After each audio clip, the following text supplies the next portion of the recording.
Hey there, it's Jim and Debbie with a long overdue but still welcome edition of the Midday Minute. Debbie, how you been? It's been 2 months and a day since we last recorded. 2 months and a day. It's hard to believe, right? What a Well, gap between episode 68 and episode 69. yeah, we gave ourselves a much deserved break because we've been pretty busy. So last time we were together, we did the deluxe episode in one of the round rooms off the reception hall in the Memorial Building. With McKenna Cannon to announce the top six winners of the Most Valuable Student Contest. Mm-hmm. And then we went dark for 2 months. We did. We sure did. But it's not that we weren't doing anything. We just weren't recording the Midday Minute. Yeah, we went hard pivot to the Hoop Shoot finals. Of course, it was the historic 50th anniversary of the Hoop Shoot as a national program. We had a big event on April 30th at beautiful Wintrust Arena in Chicago's South Loop neighborhood. It was quite a weekend. It was an extravaganza, always a great tournament. But some of the other things we did were a lot of fun too. The baseball game Friday night, the Golden Gathering Saturday, which was a post awards banquet, party for all the volunteers who work so hard on the program all year long. I had a blast at that. It was fun. I would encourage everybody, we can talk on and on about the Hoop Shoot, but check out our recap page at enf.elks.org/HS22recap. Should be a link right around here, maybe. You'll find photos from the weekend there, the trading card images of all 72 national finalists, the results, and links to all 6 of our live streams. That was one of my favorite things about the finals. Was that we had a professionally produced live stream of 3 of the contests. The other 3 we just filmed with static camera shots on and showed those on Facebook. But on YouTube, we had professionally produced shows for the boys 8-9, girls 10-11, and girls 12-13. I got to realize a lifelong dream to be a play-by-play announcer on a sports broadcast. You sure did. My partner was the champ Lake and Bolts, a 2 or 3-time national finalist from the aughts, and the 2006 champion of the girls 8-9 division. So she was doing the color and providing insight from the perspective of someone who had been there. Of course, she's a member of our backboard now. They were great. I mean, they exceeded my expectations. They're a lot of fun to watch. If you haven't seen a Hoop Shoot finals before, even if you had and would like to watch these ones, go check them out. They're on our YouTube page, and you can get to there through that address I just gave you, enf.elks.org/HS recap. Yeah, if you love the program like we do, that is well worth your time. The pictures are outstanding. Obviously, the videos are great. Listening to you and Lakin do the live stream was really, I got to, pop in every once in a while because I'm running around doing stuff during the contest. But you guys, it was like I just tuned into ESPN2 or something. It was like the Ocho, great.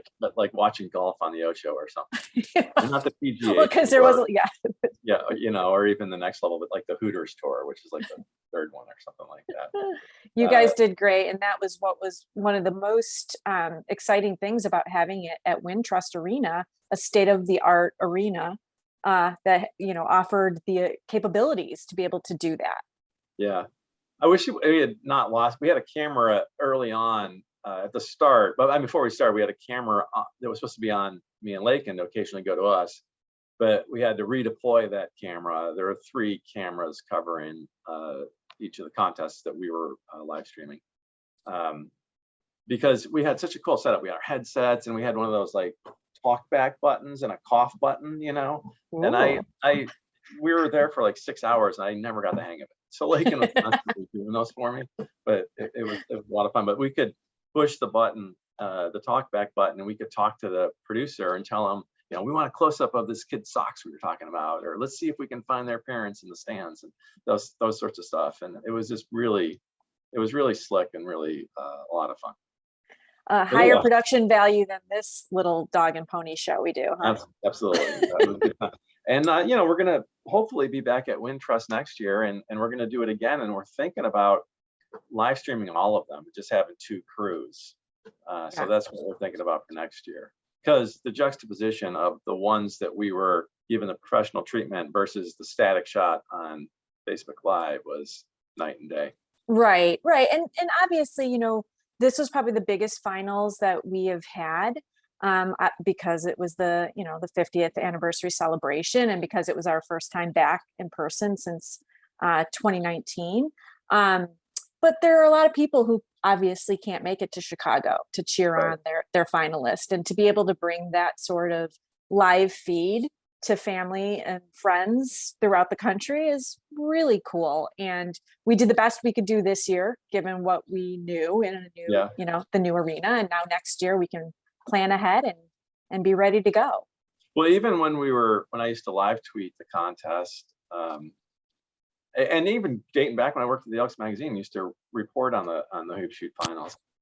You can only, you know, you have two eyes but only one brain, so you can only follow one contest at a time, and they're shooting concurrently. So you got to pick out which one you're going to cover, and that was the situation we were in this year. We weren't trying to give short shrift to the other contests, but there's only one we can watch. So we looked at each of the age groups and we assessed which were the storylines we wanted to follow, and then we made our choice of, you know, these were the ones we wanted to. Yeah. And so for the girls 10-11, the entire podium from the virtual conclusion the previous year was back to go at it again, and we thought that was worth watching. And in the girls 12-13, there were two former champs shooting 10th and 11th in the shooting order, and that was worth following. So we're like, well, if we're going to do the girls 10-11, girls 12-13, we have to do boys 8-9. And what a great decision that turned out to be. Yeah. That one ended in an epic shoot off. So I don't want to spoil it. Go watch it. Go watch it. Boys 8-9 was a fantastic contest. They all were, but yeah, they were. Well, it was exciting. It was a wonderful weekend from the beginning to the end. And that was a big part of it. So, and you know, while we were focused almost entirely on the hoop shoot, you had to reserve something because you were wrapping up the legacy contest. And at one point, like I think after our subcommittee meeting, the hoop shoot subcommittee meeting, you like stole off with their laptop and you're finalizing checking results. And then we announced the legacy award scholarship winners during the hoop shoot finals. There's a funny story there. Funny story there too, right, Debbie? A funny story, yes. I'm like, which funny story? Yes, we were doing that concurrently when the finals were happening. And I think you're referring to the Faith Schoberg legacy situation. So Faith Schoberg, for all of our avid hoop shoot fans, will remember her from a few years back. She was with us, I think, 2 times in Chicago. 3-time finalist. 3-time okay. 16, 17, and 18, I believe. Okay, so she was with us. She 3 years. Yeah. So anyway, Faith was a standout, and we adored her. And she's from Presque Isle, Maine. And so we were very excited to learn that she also is going to receive a legacy award, one of our $4,000 awards that go to 350 children or grandchildren of Elks members. So her parents were so taken by the experience when Faith was, you know, a finalist or going through her hoop shoot journey, that they joined the Presque Isle Maine Lodge, both Faith's mom and dad. So Faith was actually with us in the stands as a fan this past year because she had won a contest that we deemed I Am Elks Hoop Shoot. She submitted a video telling us what the hoop shoot meant to her. She was one of 5 that joined us as a fan. So she really cleaned up, including she guessed the number of shots. She was the closest guess to the number of shots taken at the contest. So she won that too. Number of shots made, right? Made. Like yeah. So how about that? Yeah, that was something. And so she's en route to Chicago when she gets the email. She already loved the Elks, so we gave her another reason to love the Elks. Yeah. So now we have her. She's been part of the Elks family, but now she's an Elks scholar as well. So that's happening, the hoop shoot. And then we go to May, and we had a service trip to an Elks Scholar service trip to Seattle. This had originally been scheduled for January, right? But we had to postpone because our service partners for the weekend all close their doors due to Yeah. It was the surge surge in the and Omicron. the Omicron surge, right? Right. So yeah. So, you said we did a hard pivot after episode 68 to the finals, of course. And then we did another hard pivot on May 2nd, which is that Monday right after. Yeah. Obviously none of this planning is in a vacuum. This is ongoing all the time. But, Right.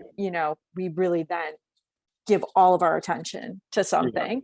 So yeah, it was full steam ahead with the service trip to Seattle.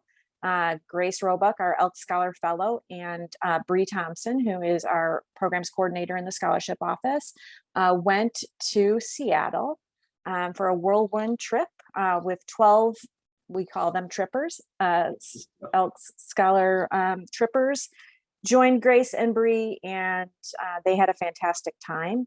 In addition, we sent our senior programs associate, Megan Morris, to Seattle, to Washington, really, to the Seattle area, to not only participate in part of the service trip, but she also visited 3 impact grant lodges. So she was at the Ballard Seattle Lodge, which has an impact grant, the Bremerton Lodge, and Port Townsend, Washington. So super exciting, really meaningful for everybody to get out in the field.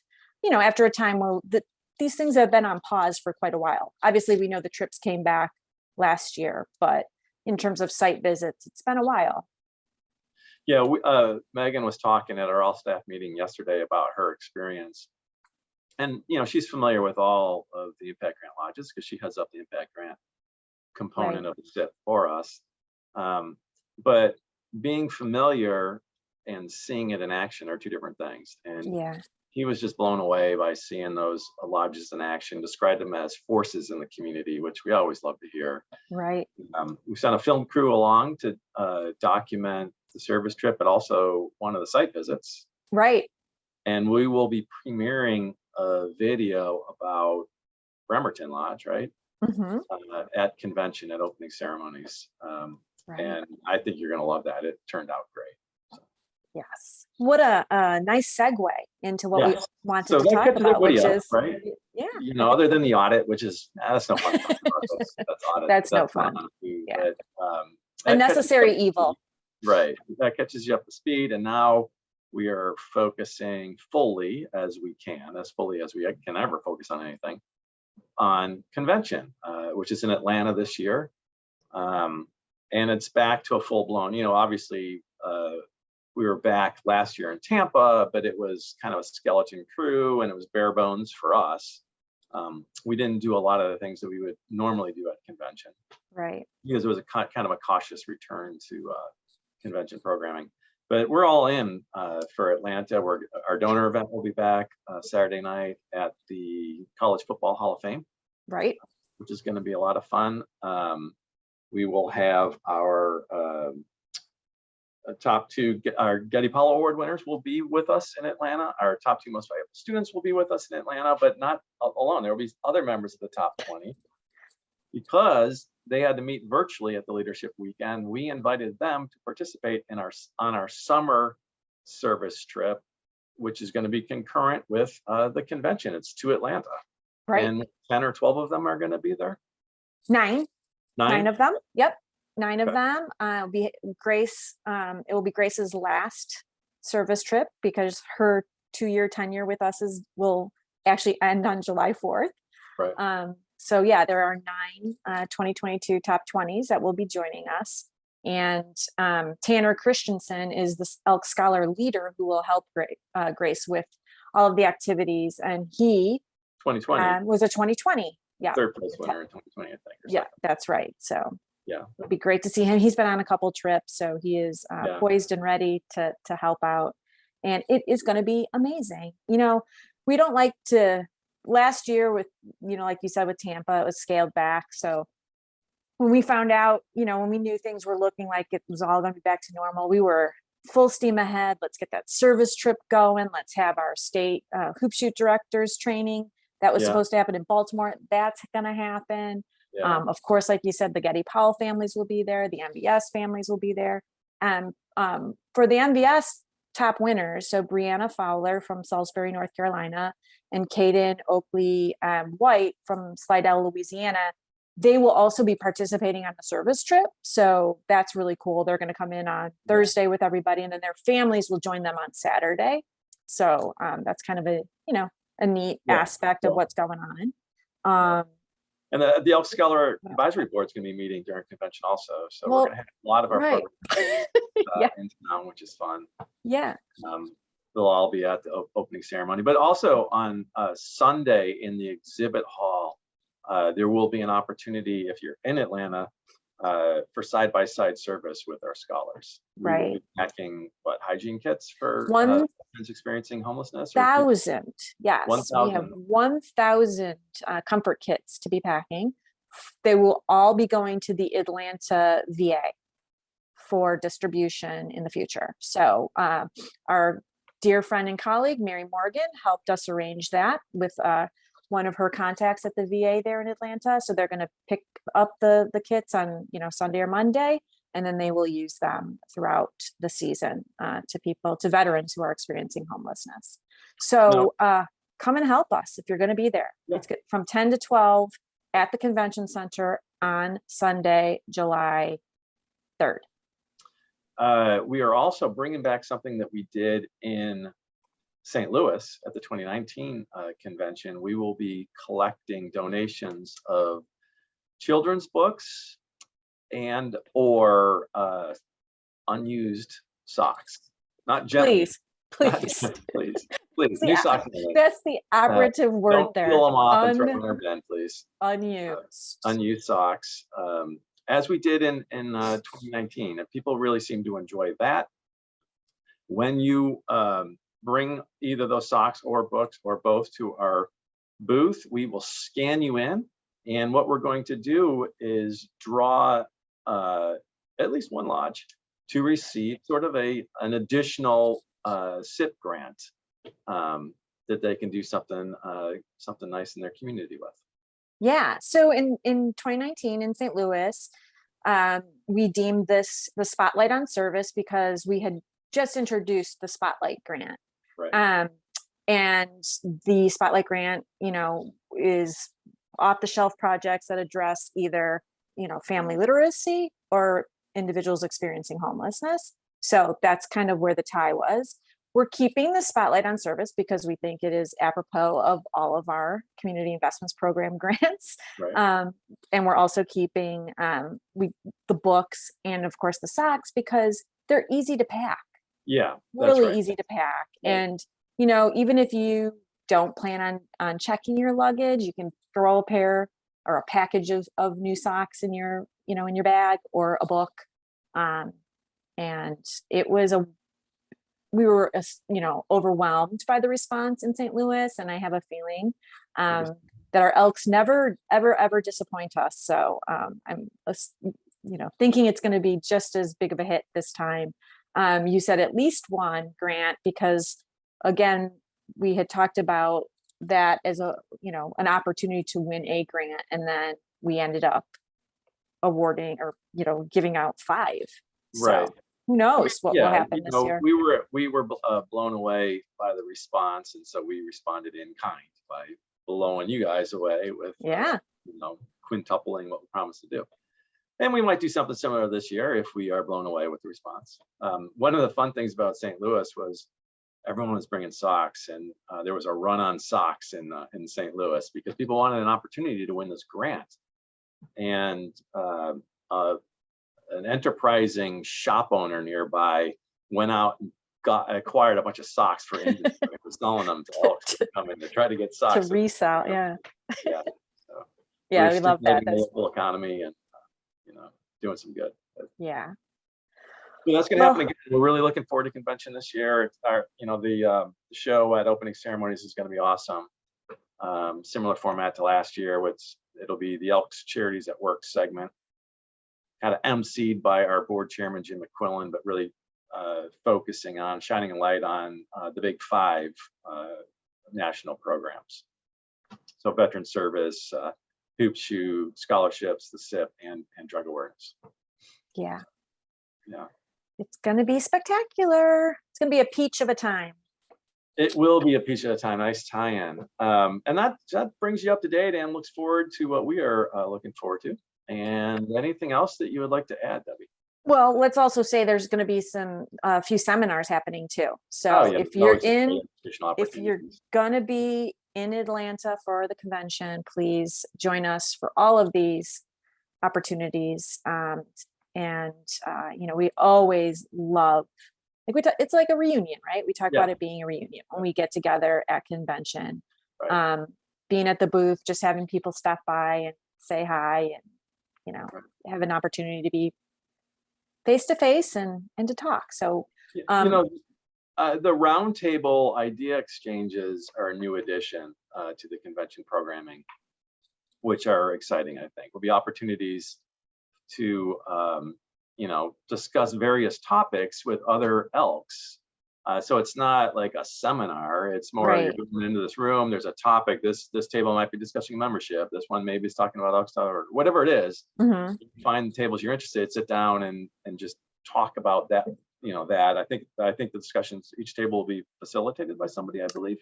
I'm not 100% sure on that, but we just support it. But yes, it's an informal opportunity to talk about a topic that's of interest to you, and you probably can stay as long as you want, or pop in, pop out, go to another table.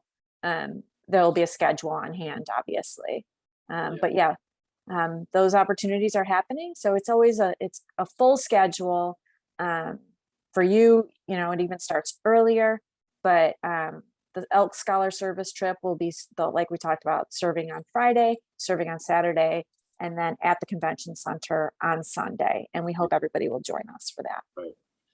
So this has been a pretty full episode of the Midday Minute. I think that'll about wrap it up, right? Yeah. See you in August. We're going to take another 2 months out. We're going, at one point we were doing it every week. Now we're transitioning back to our monthly. Well, it's always a great pleasure to talk about the things that we're doing, and the people that support us. Like we said, we're always blown away. So come say hi, bring some new socks and your favorite children's book, and we'll get it to good use there in Atlanta. Yeah. We want to thank you for tuning in to this episode of the Midday Minute. If you enjoyed it, how about giving us a thumbs up? If you didn't, if you hate my glasses or Debbie's backdrop or whatever, thumbs down either way. Feel free to share this far and wide with your social network so other people can hear about all the great things that have been happening in our our corner of Elkdom. If you're not already subscribing to our wonderful YouTube channel, why don't you hit the subscribe button and tap the bell so you'll be notified every time we post new content, like our regular shows with more regular schedules than ours these days. Shooting a breeze and taking a sip and 20 for 20, and we got content coming soon from the service trip, and the video convention. We'll have new Gridios from convention. We have some Fidelity Club testimonials coming down the pike. There's gonna be all kinds of great stuff coming to the channel this summer, so you're gonna want to subscribe. Do it. Just do it. It's free. Doesn't cost you anything. All right. Thanks again for tuning in, and until next time, which we think will be next month. It might be in August. We'll see. Don't hold us to anything. See ya. Thanks.